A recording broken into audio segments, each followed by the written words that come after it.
Naramala Kenyam ka nas diala content baru ani linguasama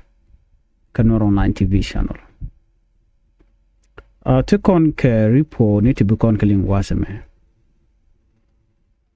Repo da bana lingenen wale ka shanya dangre wido baro ka pai bakel ronkin dangro jan dangre do bakel bana focus ka look dakreng machar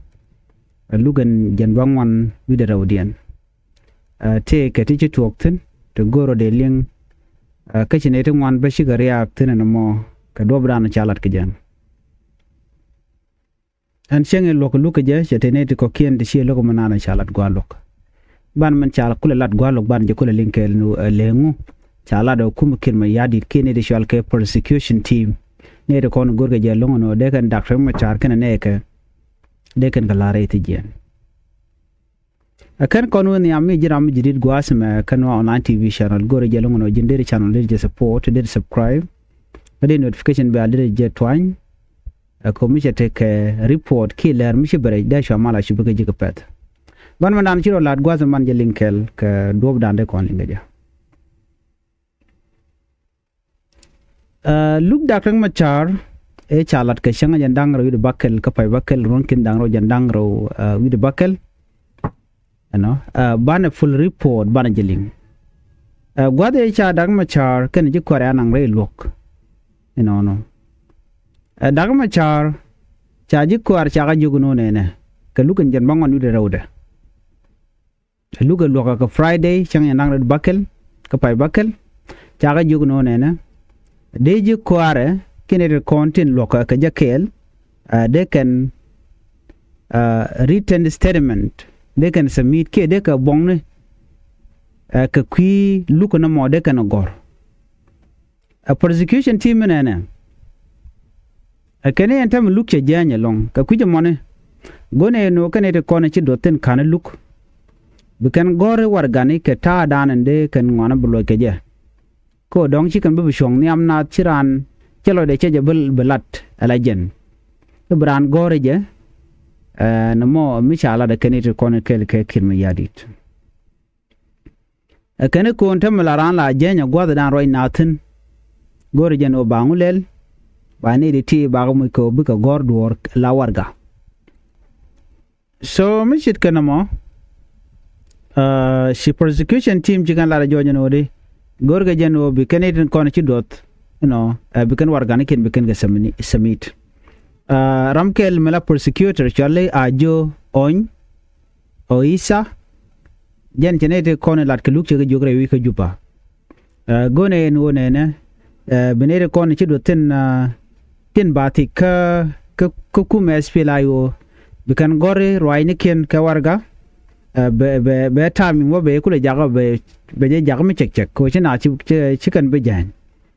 lane kirmi yadi gor kan ode kan testimony ni nenen konte ya la rejek de kan ka jagati chek ngai kon kan dar ma char kan ben jikalat gwas men wonena ne dang doktin content chatich jet ke honorable pot kang chol mampal dor ne dang ro de ti kan ni chikan warga ne ken jikan ga submit no la written defense statement chikan ga submit alo tema ne re do jok de kan yu gor warga ne bodi chitka warga to ajo mshikana me kana konok kume SPLI ki defend team kanedin kona ganka dakna machar kan ji kwara ko gankan o nene telaring machala dakna machar ka tin kon latke chikanedin konti la prosecution team yugane jogo no nene kanedi alakan ga chuong ki kan ka right ko de ka roch nyam jilok nyam jaisne cha de gor jeno de kan lo goro dwor a cha jo dien cha goro balin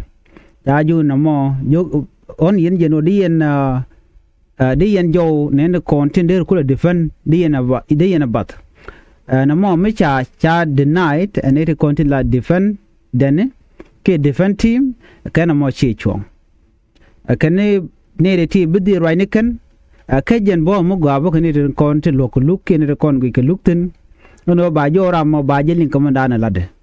ko dong ba goreja prosecution team na me jaga na ko jaina ayu tele mi shit kano ne de ti chi tene ka ruon reti gen te ka 1 year tem reti gen no cha de be gor ke no de ka le gore war gani de no de ran de rach chiang je cha changre ti jen ta ye kap karan ka ngeje ko kore dana chi to nasir kor mtede so kuje moni cha lugu mo cha yulat cha bri lai sino ne malat ke ne ti dio je plan kake ko chikan goro de dak ma cha de rach gwalo ko moni ko en dak ma cha lugu dan raj dan bo rach ke je bala ro ni bej long kata dana cha yen ke je kan ta dana bati ke je ko ngai kon diality uga guna ko o BSP la yo ba jeg dore kum kirim yadit ke cha bu jeg dore kan ngai kon diala ta dana bo pen pinke je ko kirim yadit tin le kan dial gor je long no shi SPL yo shi kan de participate ina ka queen kwar jala me ni shu ko ko dana to kan nasir ni ne norway army kane de ni SSPDF so kuje money ana me shi big deal along ka kir me diere je long janen kir diere jen ko en ba queen kwar ba je wini de na je nan diere ten kana je kwar a che chu guje no na me be di la let ka do no be court be je delay chang lar kan no de ne ti they can submit written statement cha guje no cherong en ran te ke chuon ko ba joro be la tel mo goro ba dor ba gor ka jini chite ka rore ti jen ma cha jelun so barar bi mandan to bi blata meno mit chai chang jegbo bi blat bo ko dan gwada mon chinere kontin la defense team she can disagree ke chikan loko manana chalat ke proposal dana changun anetin kon tin la ne kirmi yadit defense lawyer kulu al kur chela da jojino nena jene me a serious crime jene me durmidit mugura ne ko na chagwan akan burajo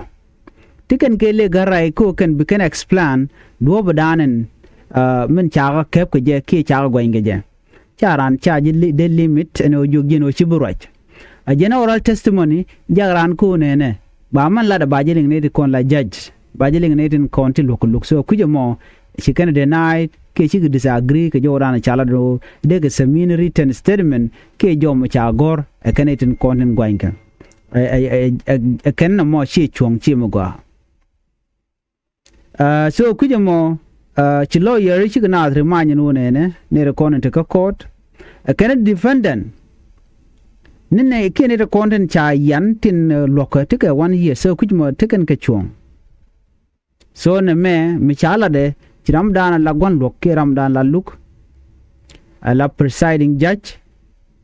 deng she can look me kana kabjok ya kap ke jelat ma changa jandang re bangwan ka pai bakel ron kin dang raw wi jandang re bakel jen changa danan ba lugu ma ba jo continue ke je so ne me je dana chalat ngai kona kan netin kona cha yan gwata me pot kang charaj la pot kang chur charaj mampal dor charaj gadu lampo jenta na tinetama ramu gego dong ben ga gwaza mi dong bala lieutenant general Gabriel Doblam kamlo gad Michael mading yagrik kedomone gad gogrik so kenede konti loka re wiki juba akuma kirmi yadit so na me dala jena dan choda larin winemi an biata kamal banyo jekka la radien bye bye